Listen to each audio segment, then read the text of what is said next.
Under normal circumstances, you'd want to recover your refrigerant, but in this case, there isn't any.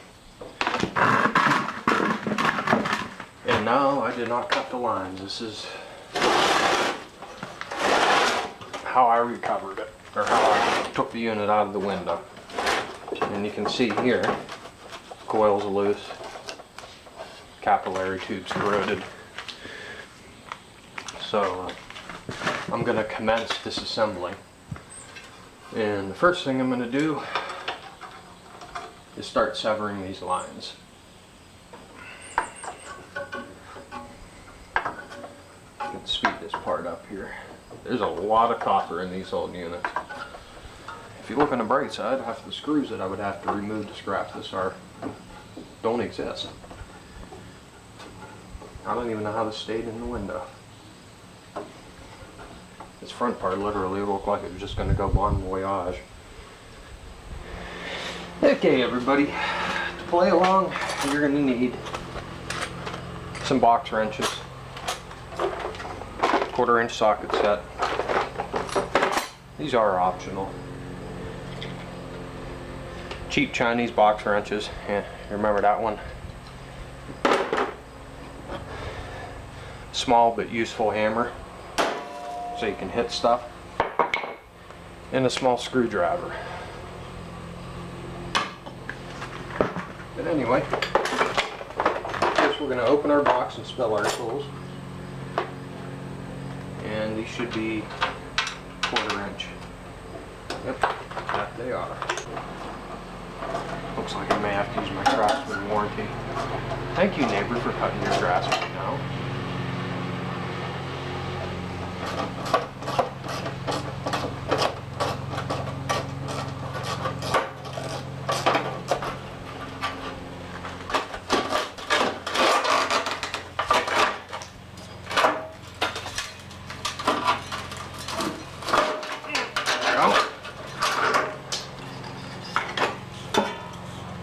Have some coils.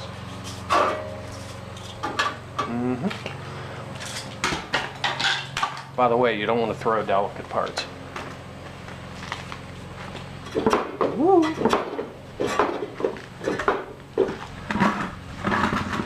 don't know if that still works.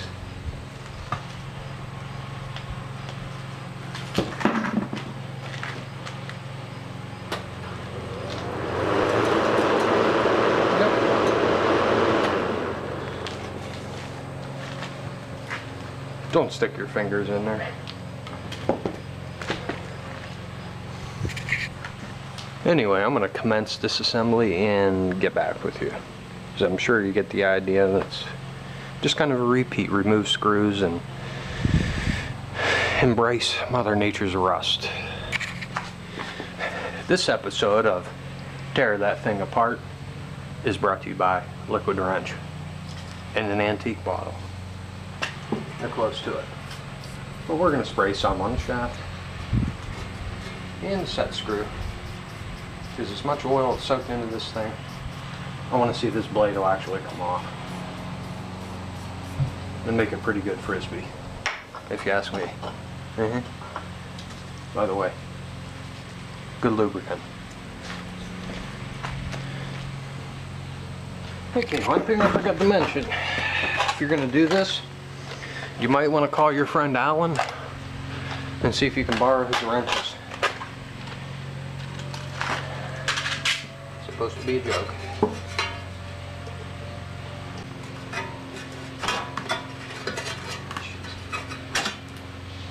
Huh. There you go. Got a frisbee. I think that's the name of it. Gonna get a box wrench because that looks like a 1/2-inch nut. Yep. And of course the bolt turns underneath.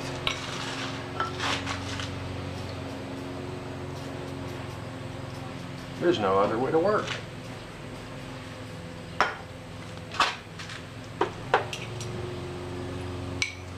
That's all you got. So I'm going to continue the rest and get back to you, because it looks like the support that the compressor's sitting on is about ready to shit itself. Hey there.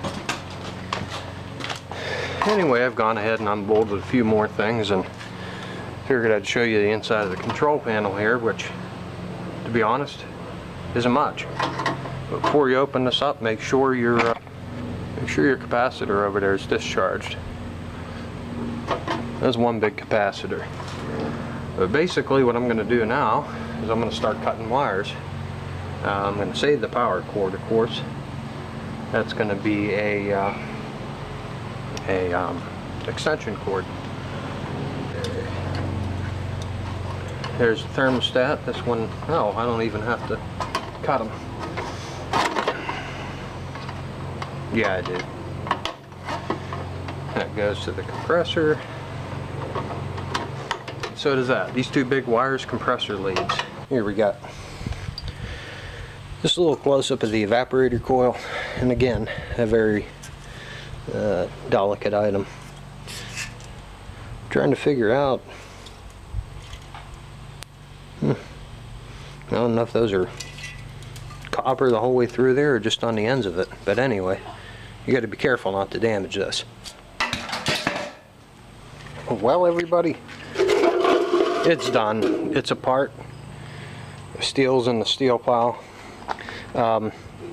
Just a tip of advice: when you go to remove the motor, if for some reason you're wanting to save these bolts or these studs, not that you can't knock them out and put bolts in them, but if they're stuck, you can always go ahead and just twist them off like I did, unintentionally, of course. It's amazing how light this thing is once you get it apart, but this compressor is heavy. Now, I don't know if it's heavy because of the case or because of the windings in it, but I did keep the parts. Oh, excuse me. This is an aluminum frisbee. Yeah, a squirrel cage steel blade. First time I ever got a fan motor out of a unit this old. It's in one piece. Of course I'm going to wire it up and hook it up, but it'll later be it will later be dismantled because it's rusted. It's in bad shape. You could probably make a small grinder out of it, being this double shaft. I mean, they aren't cheap motors by any means if you were to buy them.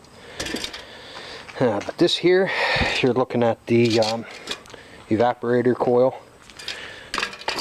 It's not in bad shape overall until you look at the bottom, which is still not in bad shape. I'm wondering if this is just aluminum coated, because it's pretty heavy for just aluminum coils. This is the condenser coil, and as you can see, the aluminum on this is just non-existent pretty much. And that's, let me see, where's it at? And I marked it. Okay, this one here, that's where the leak was in this. Right here. One of these, yeah. If you look real close, you can kind of see a split in there. And this air conditioner wasn't in a location where anybody could reach it without a 20-foot ladder. So it is in pretty bad shape.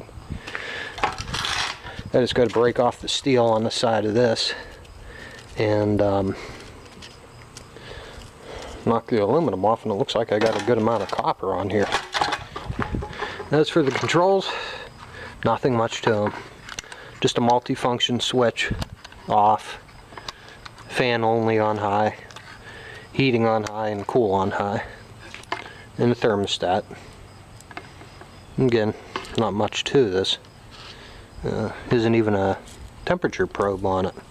Just a little bimetallic strip down in there. And the cord, yep, I'm going to save it.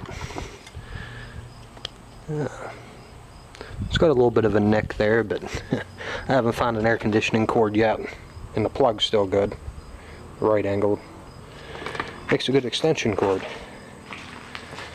But I think I'm going to try and see if I can cut this one open. That's pretty much it.